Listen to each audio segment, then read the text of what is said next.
ഇനി രാമേശ്വരത്തേക്കും കേരളത്തിൽ നിന്ന് ഒരൊറ്റ ട്രെയിനിൽ പോകാം. തിരുവനന്തപുരത്ത് നിന്ന് മധുരയിലേക്കുള്ള അമൃത എക്സ്പ്രസ് രാമേശ്വരത്തേക്ക് നീട്ടി.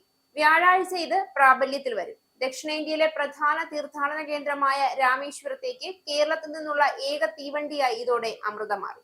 രാത്രി 8:30 തിരുവനന്തപുരത്ത് നിന്ന് പുറപ്പെടുന്ന വണ്ടി പിറ്റേന്ന് ഉച്ചയ്ക്ക് 12:45 രാമേശ്വരത്തെത്തും. രാമേശ്വരം തിരുവനന്തപുരം വണ്ടി ഉച്ചയ്ക്ക് 1:30 പുറപ്പെട്ട് അടുത്ത ദിവസം പുലർച്ചെ 4:55 തിരുവനന്തപുരം സെൻട്രലിലെത്തും. കോട്ടയം, തൃശൂർ, പാലക്കാട്, പഴനി, ദിണ്ടിക്കൽ വഴിയാണ് പ്രതിദിന സർവീസ്. തിരുവനന്തപുരം രാമേശ്വരം തീവണ്ടി രാവിലെ 9:50 മധുരയിലും 10:25 മാനാമധുരയിലും 10:50 പരമകുടിയിലും 11:13 രാമനാഥപുരത്തും എത്തും.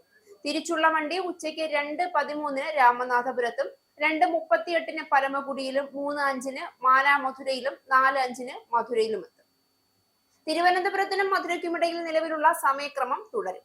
12 സ്ലീപ്പർ കോച്ചുകളും 4 ജനറൽ കോച്ചുകളും 3 AC 3 ടയർ കോച്ചുകളും 2 ഫസ്റ്റ് AC സെക്കൻഡ് AC കോച്ചുകളുമാണ് ഇതിലുള്ളത്. പാമ്പൻ പാലം തുറക്കുന്നതോടെ അമൃത എക്സ്പ്രസ് രാമേശ്വരത്തേക്ക് നീട്ടുമെന്ന് റെയിൽവേ നേരത്തെ അറിയിച്ചിരുന്നു. പാലം ഉദ്ഘാടനം ഈ വർഷം ഏപ്രിലിൽ നടന്നെങ്കിലും സർവീസ് നീട്ടുന്നത് നീണ്ടുപോയി. മംഗളൂരുവിൽ നിന്ന് രാമേശ്വരത്തേക്ക് ഒരു തീവണ്ടി അനുവദിച്ചതായി പ്രഖ്യാപിച്ചിട്ടുണ്ടെങ്കിലും ഇതുവരെ സർവീസ് തുടങ്ങിയിട്ടില്ല. രാജ്യത്തിന്റെ പല ഭാഗങ്ങളിൽ നിന്നായി രാമേശ്വരത്തേക്ക് 30ഓളം തീവണ്ടികളുണ്ട്. രാമേശ്വരം റെയിൽവേ സ്റ്റേഷന്റെ നവീകരണം പൂർത്തിയാകുന്നതോടെ കൂടുതൽ സർവീസുകൾ തുടങ്ങിയേക്കും.